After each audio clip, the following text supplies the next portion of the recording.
Ugh! What's that smell? On nights when I come home late, this always happens. A terrible, musty smell permeates the entire bathroom. The cause is probably my husband, Ken. Honestly, I don't even want to think about what he's doing in there. I can still tolerate it, but I wonder how our high school daughter feels about it. Come to think of it, I just remembered passing by her a moment ago. She seemed to have a bit of a belly. The moment that thought crossed my mind, an awful chill ran through me. Is my daughter's belly getting bigger? Why? Since when? I haven't heard anything about a boyfriend. She would have told me if there was someone. Could it be that she's carrying a burden she can't share with anyone? Struggling alone with a growing belly? If that's the case, then her sullen face, slouching posture, and the size of her belly all make sense. The thought of who could have caused my daughter's condition started to whirl around in my head with dreadful possibilities. My name is Chloe. I'm 44 years old. I work as a sales manager at a specialty food distribution company, leading several team members and working late every day. For the past few years, I've been greatly troubled by my husband, Ken. He's become so lazy and sloppy, constantly doing things that irritate me, a person who prides herself on being meticulous.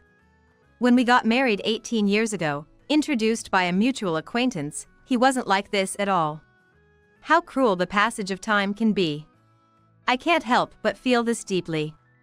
My husband, who works for a staffing agency, always gets home before me but never does any chores. Instead, he hurries our daughter, Emily, to cook dinner and prepare the bath. Every time I come home from work and encounter such scenes, I've made it a point to speak sternly to him. Hey! Emily needs to do her high school homework, you know? How many times do I have to tell you to do things yourself? You can make dinner, can't you? Geez. Housework is women's work, isn't it? I'm tired from work. That again. Everyone's tired, aren't they?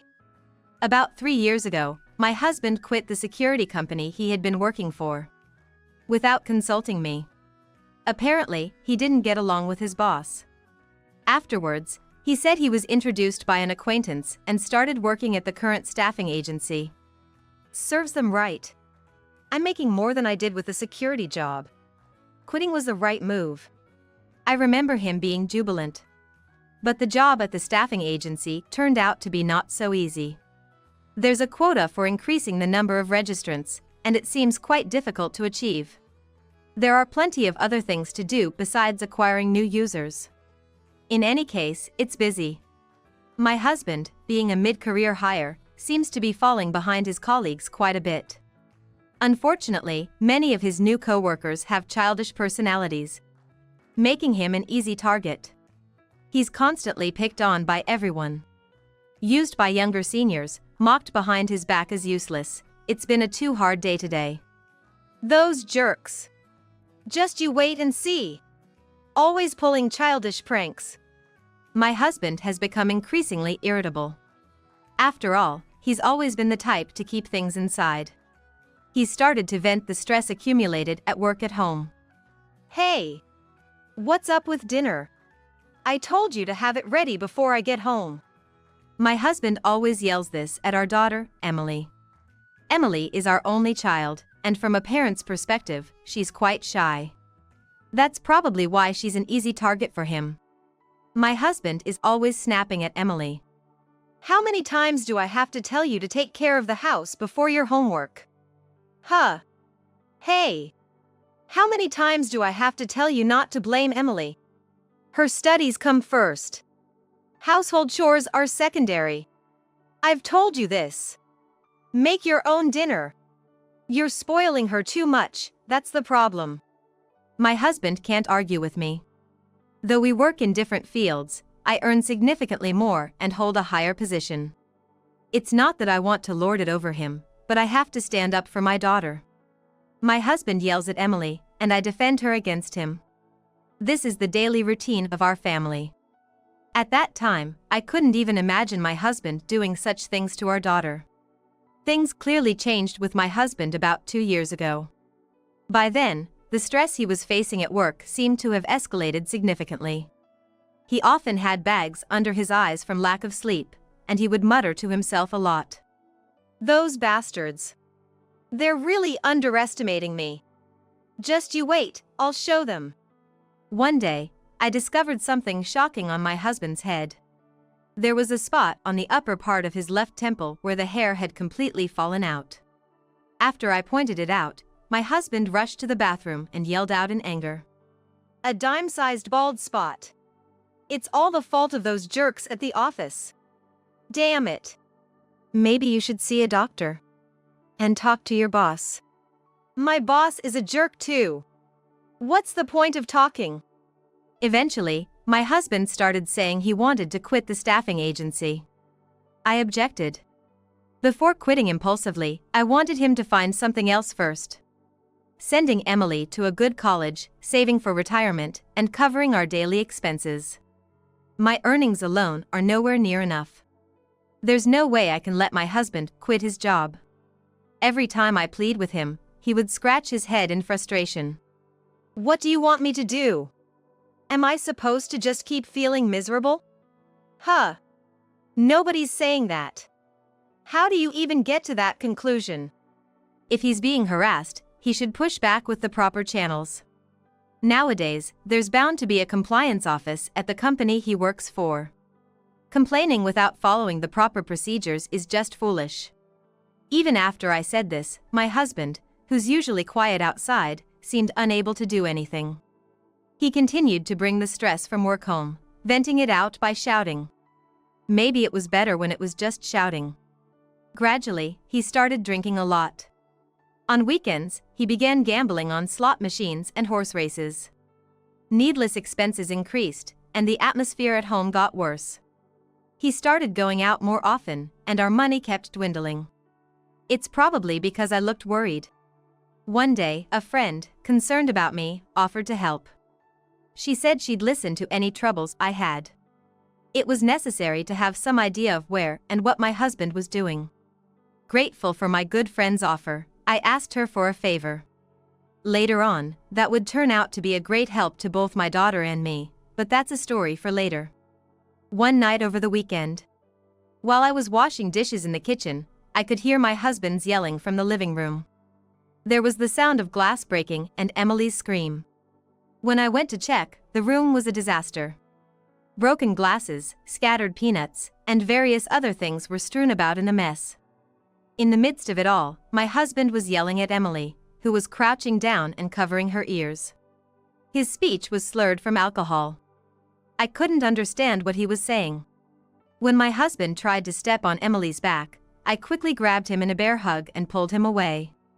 What are you doing? Trying to kick your daughter when you're drunk, that's the lowest of the low.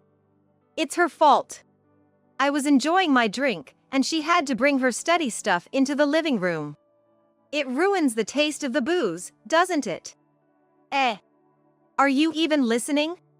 Over that. I can't believe it. I let go of my husband and rushed to Emily. I felt so sorry for my daughter, being yelled at and almost kicked for such an unreasonable reason. What's wrong with studying in the living room? If the booze tastes bad, that's on him. I understand he's stressed, but taking it out on our daughter is outrageous. Don't ever do something like that to Emily again. Got it? Oh, right. Then you give me $1,000 every month. Then I won't do anything to Emily. I've been tight on cash lately, you know. Blackmailing your wife using your daughter as a hostage. Stop talking nonsense. How low can a person possibly sink? Day by day, my husband seemed to become a more irresponsible and pitiful person. His drinking increased, his spending got out of control, and he became utterly unmanageable. One night, after about a year of this turmoil, I came home late and cringed the moment I entered the bathroom. Ugh! What's this smell? A nasty, musty smell filled the entire bathroom. Looking into the bathtub, I saw some kind of white liquid floating. This wasn't the first time I had encountered such an unpleasant situation. On nights I came home late and tried to take a bath, it often ended up like this. There's no doubt in my mind that my husband is the cause of the smell. Honestly, I didn't even want to think about what he was doing in the bathroom. I can still tolerate it, but what about Emily, our high school daughter? Come to think of it, I just remembered passing her a moment ago. She was unnaturally hunched over, sneaking back into her room like she was hiding something. She seemed to have a bit of a belly. The moment that thought crossed my mind, an awful chill ran through me. Is Emily's belly getting bigger? Why? Since when? I haven't heard anything about her having a boyfriend. She would tell me if there was someone. Could it be that right now, Emily is carrying a burden she can't even share with me? Suffering alone with a growing belly? Despite my better judgment, my mind kept drifting to dark scenarios. My husband taking out his stress on our quiet daughter in the worst ways possible.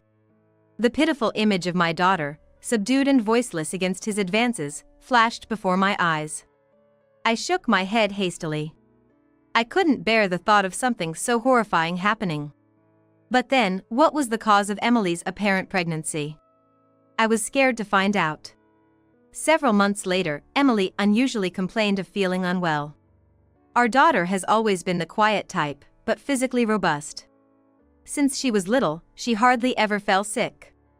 I just feel feverish. You do seem like it. Hey, Emily, this belly of yours. When I gently touched her belly, Emily turned pale and looked away. Her reaction was definitely off. And more than anything, her symptoms now. This reminded me so much of the symptoms I had when I first became pregnant with her. Hey, Emily, please be honest with me. Who's the father?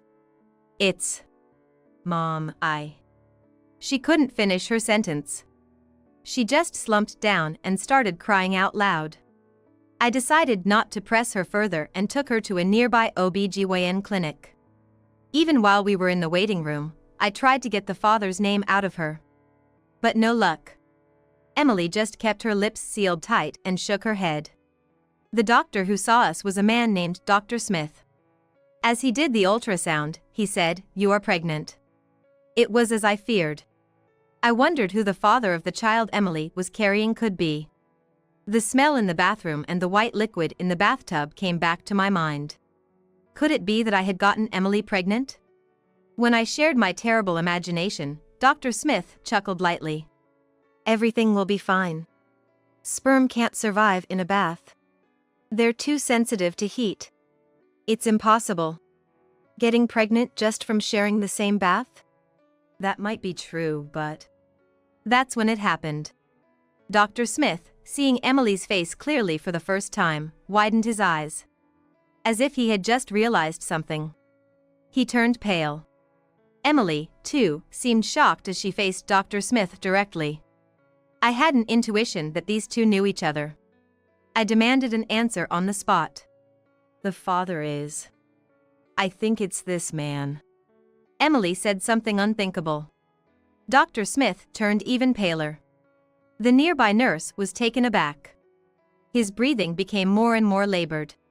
His face was covered in a waterfall of sweat. He must have realized there was no escaping the truth, so he suddenly apologized. I'm so sorry. It was a moment of folly. I'm sorry. I couldn't believe it. I was stunned. That something like this could happen. Then, Dr. Smith said something even more unbelievable. The person who introduced Emily to him was none other than my own husband. We just happened to sit next to each other in a bar. He said he would introduce me to a young girl. I didn't think it would be his daughter, but... You're the worst. Both you and my husband. I'll be reporting this to the police, you know. Dr. Smith broke down and started crying. Later, Emily told me everything. While I was away, she accidentally spilled her father's precious liquor.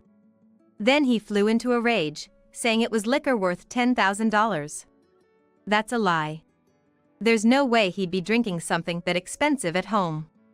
But it was enough to deceive Emily, who knew nothing. He demanded she pay him back. So he told you that if you couldn't pay me, you'd have to earn it with your body? Yeah. They said they'd get back to me when they got the client. Unbelievable. My husband's actions are the lowest of the low. What Dr. Smith did is against the law. As we were leaving the clinic, I declared that I would formally press charges against him. Dr. Smith seemed resigned to his fate, ready to atone for his sins without running away. Now for that good-for-nothing. I have to confront him before reporting. I returned home with my pregnant daughter, feeling a rising anger I couldn't suppress. When my daughter and I got back, my husband was lying on the living room couch, idly drinking again. His body had become disgustingly bloated, and his face was hollowed out. The more I looked at him, the angrier I got. I kicked the back of the sofa and yelled at him. You scoundrel! What do you think you're doing to your own daughter? He jumped up as if he'd been shot. With his unkempt beard and sloppy face, he just stared at me in disbelief. It seemed he understood everything from Emily's dejected expression. He turned pale. I heard about Dr. Smith from you. You sold her out, didn't you? No, I just wanted Emily to take responsibility for. Because she spilled liquor worth $10,000? Where is such liquor? Show it to me. I was angrier than I've ever been in my life. But at the same time, I felt an unbearable coldness. It seems when you get too angry, you come full circle to calmness. I decided to send Emily to her room before starting my interrogation with my husband. I didn't want her to witness what was about to happen. After Emily left the living room, I made my husband sit on the floor. I didn't forget to set my smartphone camera to video recording mode, to keep evidence. Spill everything. What have you done? I'm sorry. I just really needed the money. So you sold it. Are you even aware of the horrible thing you've done? I wonder how Emily felt. Suffering alone without being able to tell anyone. To top it all off, she has an unwanted pregnancy. Suffering alone without being able to tell anyone. Just thinking about how much pain she must have been in brings tears to my eyes. I'll never do anything like this again. I swear I won't. As if you should ever have. Do you think I'd let you do it twice or 3 times? If only I could make my husband go through the same thing as my daughter. I want him to experience the same level of pain, sadness, and suffering. But that's almost impossible. So, the only option left is to punish him. I told Dr. Smith, but you'll be facing the law's judgment too. What? Legal judgment? Of course, if you've done something wrong, you should be judged. You've broken the law. Just so you know, the punishment will be severe. My husband trembled with fear. What I said wasn't just a threat. The media will surely make a fuss. My husband's name will be all over the national news. Come on, confess everything now. What did you do with that money? That is, well, you know. Why can't you say it? Just be clear, it was gambling, wasn't it? Enjoying slot and horse racing with the money you got for selling out your daughter.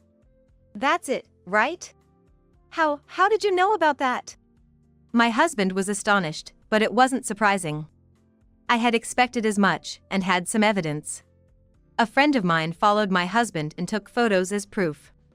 I paused the video recording on my smartphone and showed him a few photos. Pictures of him playing slot and entering a racetrack.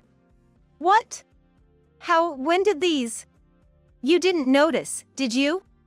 My friend followed you and took these photos. She's always worried about me and Emily. Saying it's pitiful that your wife has such a good-for-nothing husband. No, this is different. I only go to slot and horse races occasionally. Don't bother lying. What do you mean occasionally? You mean every week. I knew my husband was under a lot of stress from work. So much so that he developed alopecia areata, a sign of being mentally cornered. However, trying to relieve that stress through alcohol and gambling was a huge mistake. It's necessary to point out that he's strayed from the path of decency. I'm going to tell your parents everything about this incident. No! Please wait! Don't do that! Both of my in-laws are elderly and currently living in a nursing home. When we visited them during the Obon holiday, they already seemed quite frail. I can only imagine the shock they would suffer if they knew in detail what their son had done. The news that their beloved granddaughter was harmed might be enough to cause a serious health issue. Desperate to prevent this, my husband pleaded with me to reconsider. Please! I'll do anything, just don't tell my dad and mom. Do you really think you're in a position to make such a bold request?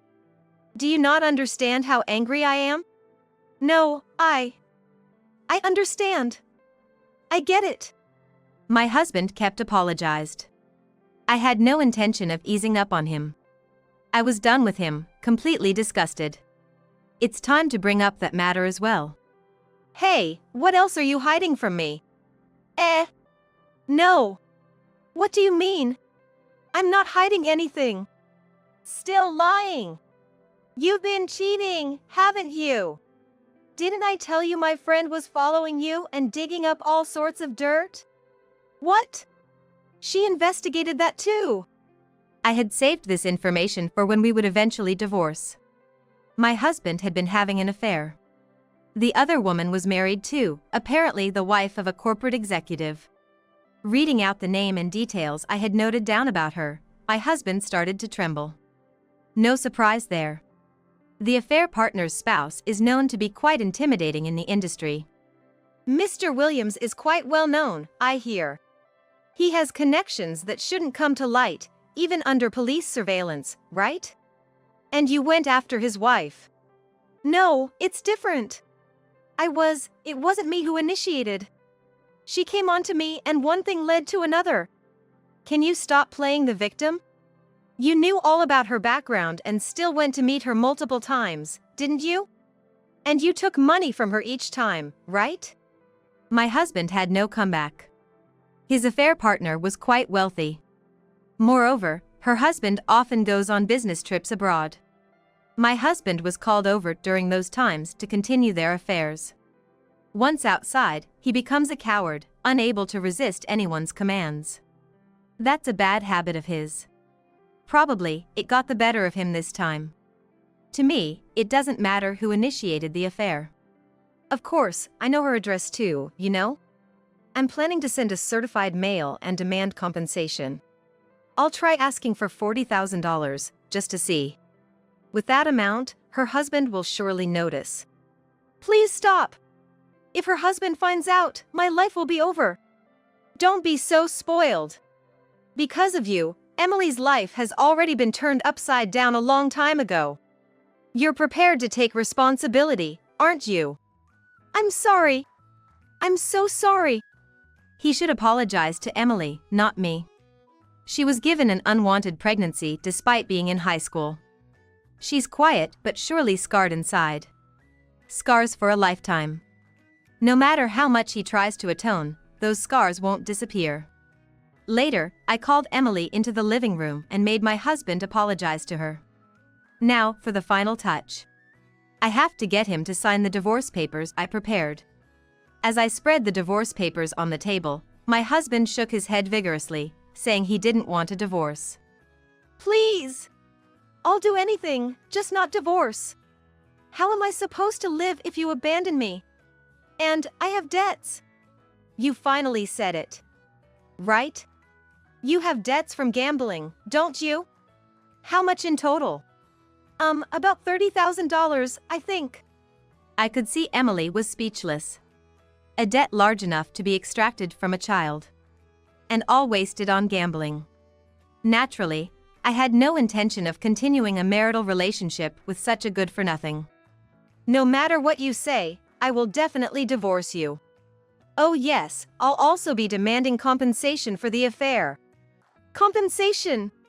Of course. Let's see, how about $60,000? An absurdly high amount by any standard. But saying it is free. So I went high. My husband, unaware of my true intentions, just went pale. How about it? Wouldn't you like it reduced even a little? If you sign the divorce papers honestly, I might consider reducing the $60,000 to $20,000. $40,000 reduction, that's generous, isn't it? To $40,000 off. That might indeed be generous. I guess my husband isn't in a state to make sound judgments right now. Following my command, he signed his part on the divorce papers. All that's left is to submit it to the office. Finally, I ordered my husband to pack his necessary belongings and leave the apartment immediately. What? Leave? But where to? I don't care where. I just don't want to see your face anymore. Emily, you feel the same, right? Dad should just go away, shouldn't he? Of course. Dad, just so you know, I will never forget what you made me do, and what happened to my body. I will hold a grudge for life, okay? I'm sorry. Emily, I was an idiot. I apologize. In the end, my husband was sobbing. A husband abandoned by his wife and child. Miserable and pathetic. That night, he packed his belongings and left the apartment. The remaining belongings would be sent to him once he finds a new place to live. Without a doubt, he will lead the worst life from now on. It was clear even without seeing it. Later, everything my ex-husband did came to light at his company. It seems the reason was me informing the HR department about the change in our address and family structure. Probed by his colleagues, he eventually couldn't keep it a secret and spilled everything. The reason for our divorce was that he sold our daughter to a doctor. It caused a stir in the company. He began to be viewed with disdain by his colleagues, facing insults like being called a scoundrel. No matter what was said, my ex-husband had no right to retort. What he did was the lowest of the low as a human, beyond any defense. It might have been better if the impact stayed within the company. But the bad rumors about my ex-husband spread to business partners, causing many to frown upon him. Especially since his company's business involves handling personnel. A man who sold his daughter is nothing but a harm. Transactions decreased, and the company's revenue took a big hit. The cause was clear. As a result of an executive meeting, my ex-husband was dismissed with disciplinary action and even faced a claim for damages. The reason I know all this is because my ex-husband went out of his way to tell me. He came to tell me all this himself, probably hoping to elicit some sympathy by showing how cornered he was. Frankly, it's nothing but shallow. It proves he doesn't understand the anger my daughter and I feel. No matter how pitifully he acted, neither my daughter nor I were willing to accept him. I really do feel sorry. Look at me. So please, let me live with you at least. So you mean to rely on me for living expenses, right?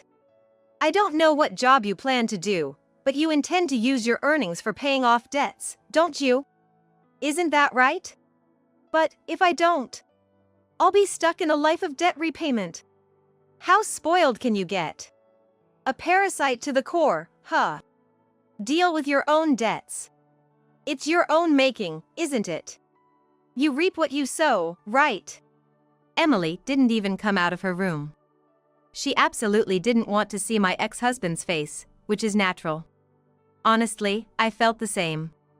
There are hardly any good memories left of life with him. Whatever little there might have been was overwritten by unpleasant memories. Every time we remember him in the future, both my daughter and I will feel pain. He needs to take responsibility for what happened and live somewhere far away for the rest of his life. Let me say it again, Emily, and I don't want to see your face. Do you understand why? That's because I've done nothing but terrible things to you too. Right. Exactly. If you understand that, then promise me. Don't ever show up in front of us again.